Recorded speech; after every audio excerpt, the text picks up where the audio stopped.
विश्वपाल बाप्पा महाराज की जय, एकनाथ महाराज की जय।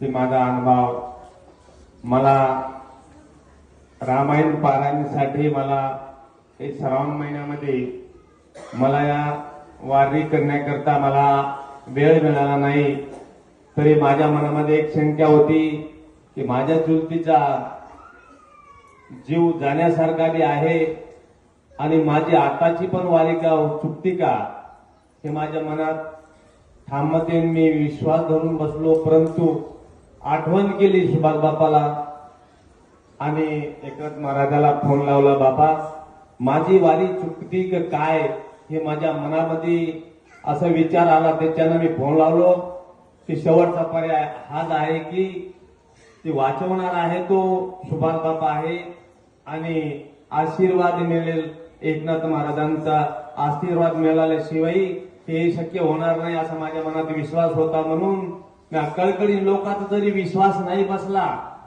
तरी पण माझा विश्वास पूर्ण होता।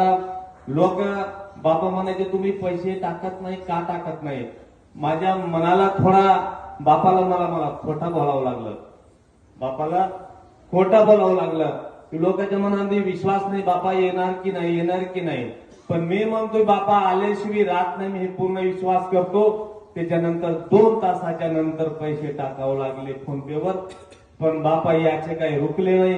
बापान हात फिरला डोक्यावर हात फिरल्यावर मला थोडा तिथं संशय निर्माण झाला की डोळ्याची कशी तरी क्वालिटी बदलण्यासारखी वाटली, कारण की पहिला मी बघितलं त्याच्यापेक्षा वेगळं काहीतरी मला दिसू लागलं की मला थोडा तिथं भरोसा वाटला की आता बरं होते। तर हा अनुभव आहे। बाबा म्हणले तुम्हाला असं काहीच होणार नाही, परवा दिवसाची गोष्ट आहे आणि 3 दिवसामध्ये ज्या टायमाला पाणी जात नव्हतं आता जेवण जायला लागलं।